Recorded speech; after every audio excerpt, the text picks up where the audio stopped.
Now we will see the next topic, which is capillarity.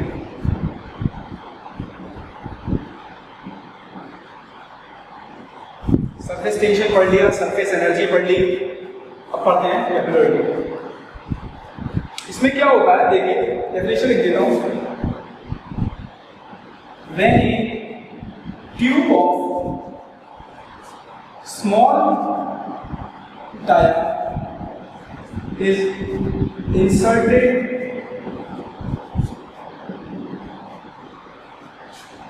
in a container,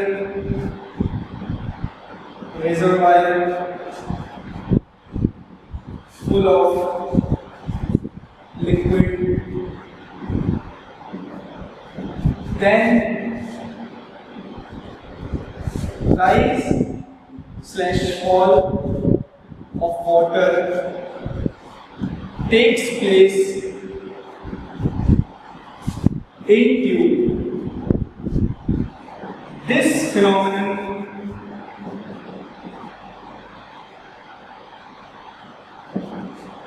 is termed as capillarity.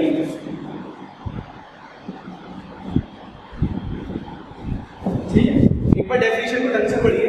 क्या बोल रहा है कि when a tube of small diameter is inserted in a container/reservoir full of liquid, then rise and fall of water takes place in that tube. This phenomenon is termed as capillarity. देखो क्या बोला मैंने, एक container है,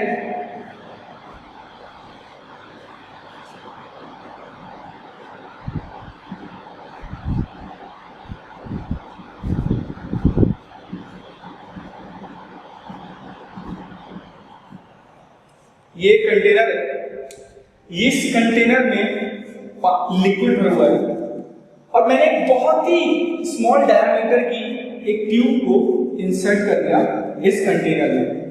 जब मैं इस tube को इंसर्ट करता हूं कंटेनर में, तो क्या होता है कि या तो राइज होगा या फॉल होगा। ये हम पढ़ेंगे कब फॉल होगा कब राइज होगा। ठीक है, तो वाटर सपोज कर लेते हैं राइज कर रहा है,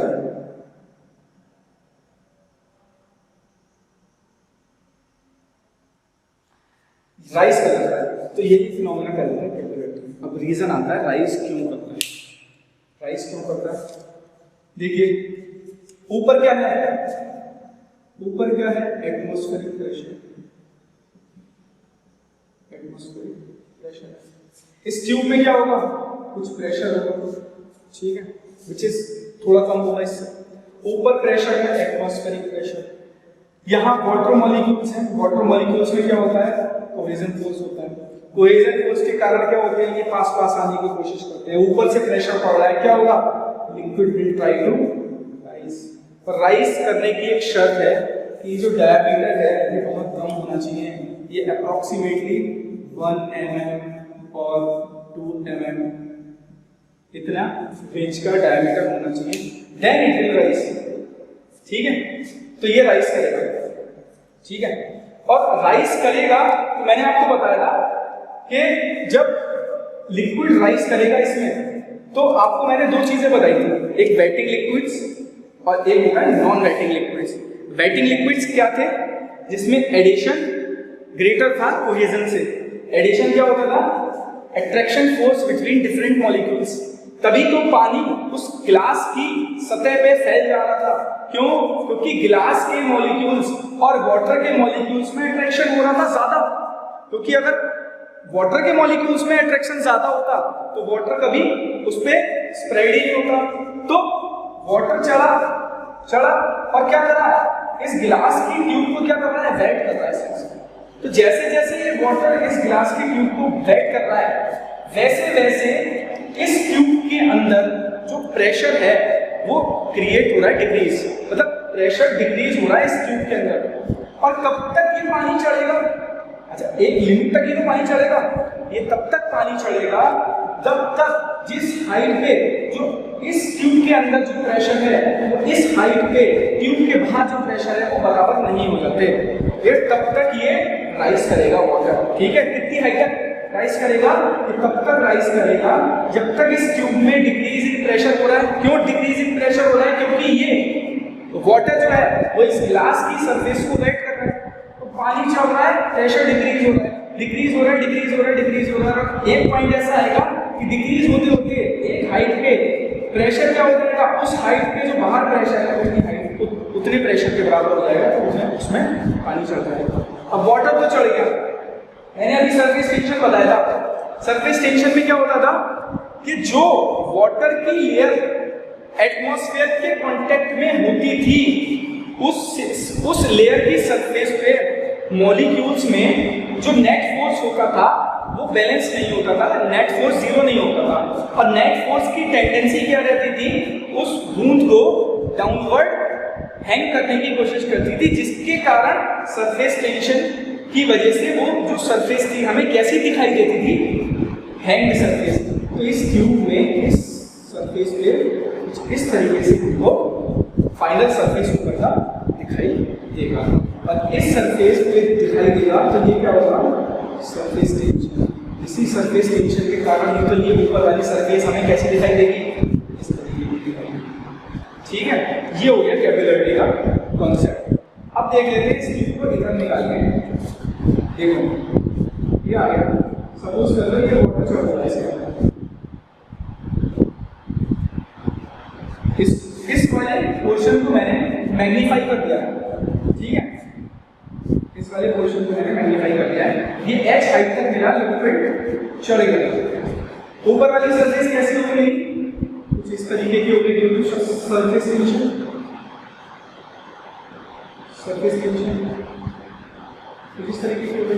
अब इस तरीके की हुई तो देखो क्या हुआ, सरफेस टेंशन कहाँ पे आया, यहाँ पे आया सिग्मा।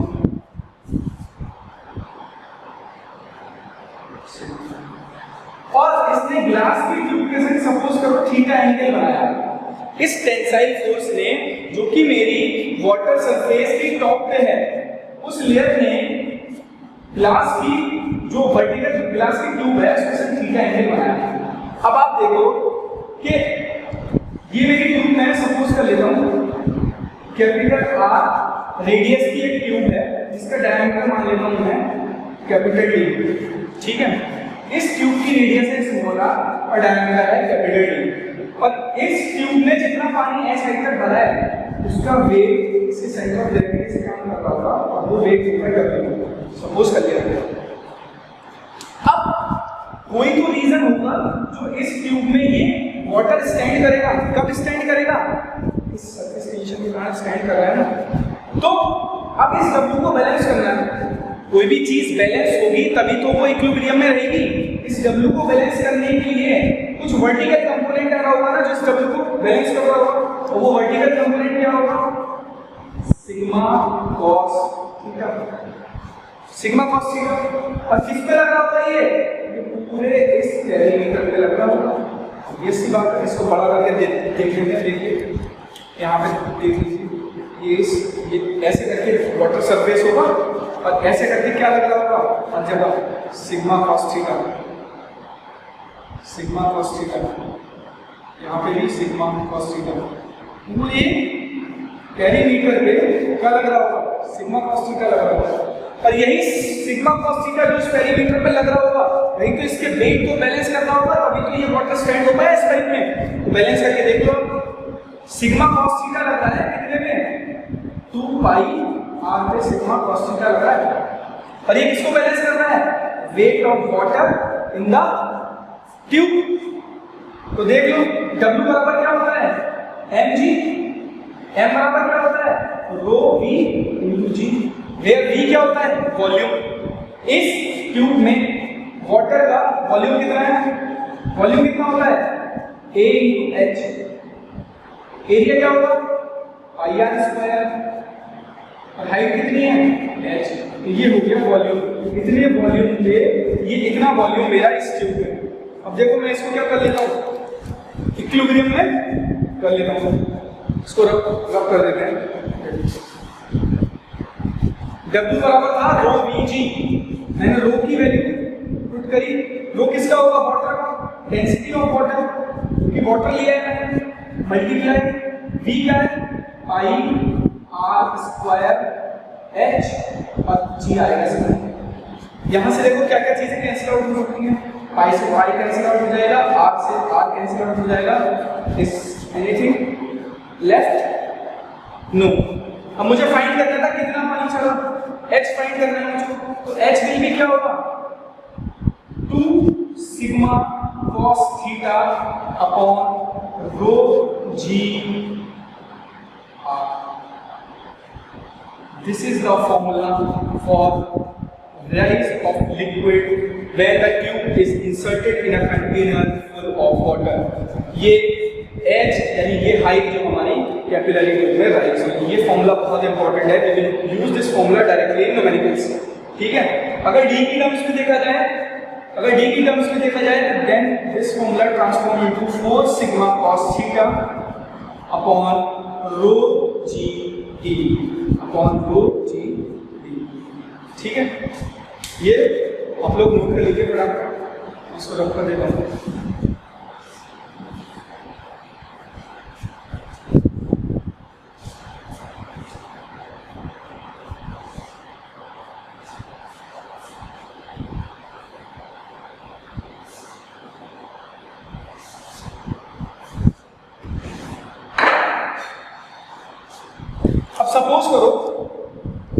सपोज करो कंटेनर लिया मैंने, कंटेनर में वाटर की बजाय मरकरी हो,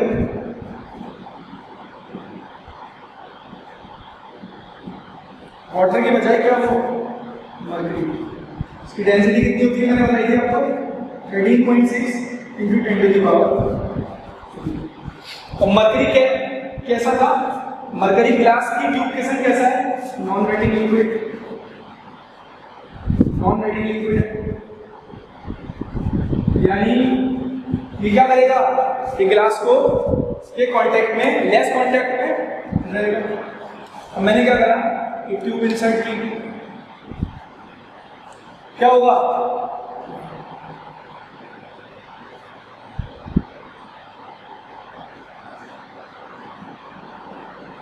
कोहेजन के कारण क्या होगा, वाटर इसमें ऊपर चढ़ने की कोशिश करेगा, but due to non wetting liquid property थोड़ा सा चढ़ेगा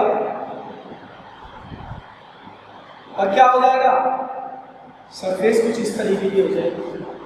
क्यों हो जाएगी ऐसी सरफेस, मैंने आपको बताया था कि वाटर क्या होता है, स्प्रेड हो जाता है कांच पे, मरकरी क्या होती है, कोहेजन ज्यादा होने के कारण एक वाटर के ड्रॉपलेट की तरह मिनिमम कांटेक्ट रखती है कांच से, यानी ग्लास से क्या रखेगी, मिनिमम कांटेक्ट। अगर मैं इसकी बजाय ऐसा सरफेस बना दूं तो देखो वाटर से ग्लास का कांटेक्ट बहुत ज्यादा होगा, और जब मैं ऐसी सरफेस रख रहा हूं तो क्या हो रहा है, वाटर इस लिक्विड का इस ग्लास के साथ कांटेक्ट क्या हो रहा है, कम हो रहा है।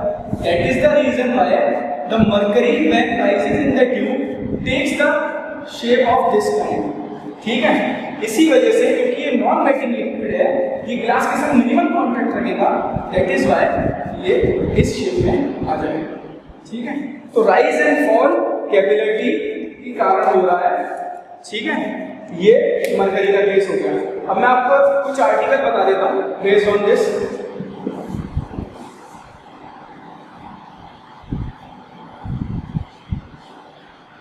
आर्टिकल क्या है कि सपोज करो ये कंटेनर है, और कंटेनर में मैं क्या करता हूं कि कॉम्बिनेशन ऑफ ट्यूब ले लेता हूं।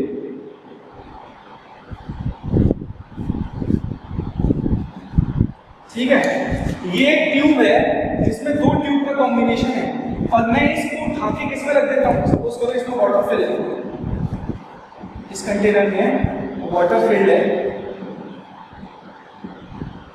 एक चीज और देख लेते हैं, इसके सेंटर से इस वाली ट्यूब की रेडियस है r1 और आउटसाइड वाली ट्यूब की रेडियस है, सॉरी आउटसाइड वाली सरफेस की रेडियस है r2, इनसाइड वाली सरफेस की रेडियस है r1 और आउटसाइड सरफेस की रेडियस है r2। और मैं इस पूरे के पूरे कॉम्बिनेशन को उठा के इसमें डिप कर देता हूं, इसमें डिप कर देता हूं, ये मैंने इसमें डिप कर दिया।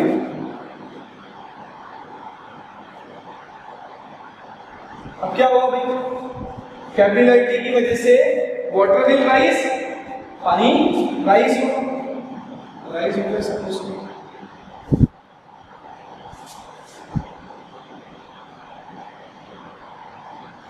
राइज होगा, वाटर है, ट्यूब डूब गई है, तो सरफेस कैसा होगा? कॉन्केव होगा,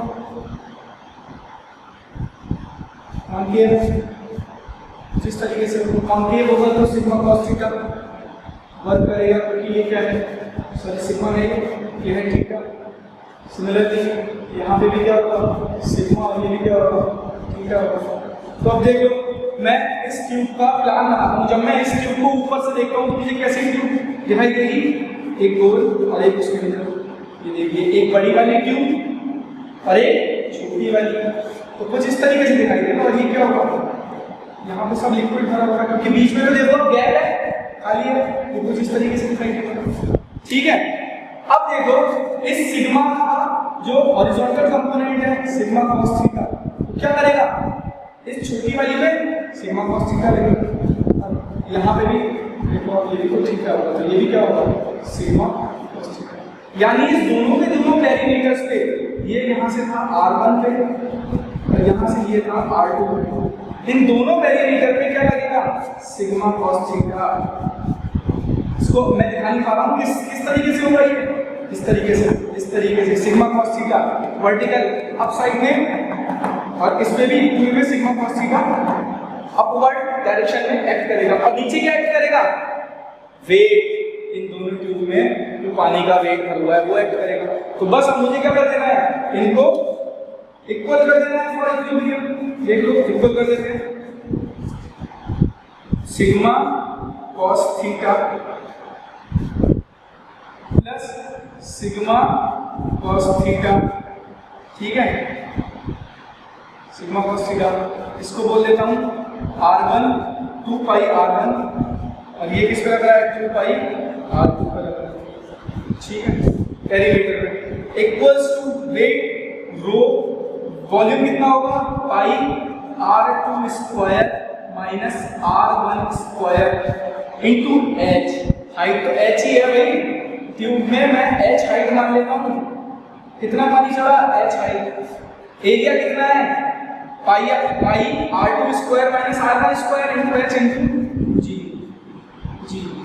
अब देखो क्या क्या चीजें कैंसिल आउट हो सकती हैं? पाई से पाई कैंसिल आउट हो सकता है, ठीक है। सिग्मा कॉस थीटा को कॉमन ले लेता हूँ, क्या बचा?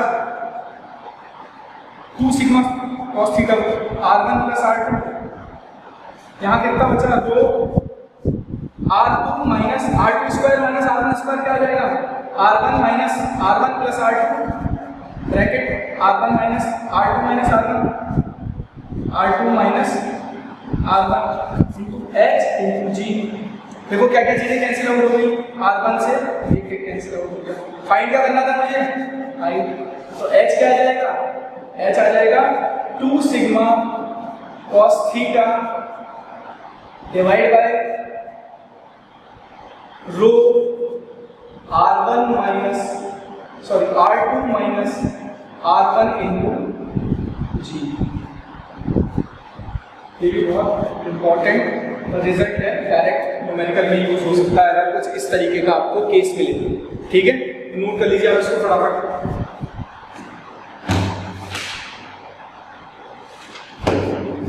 फटाफट नोट कर लीजिए इसको। नेक्स्ट टॉपिक देखते हैं।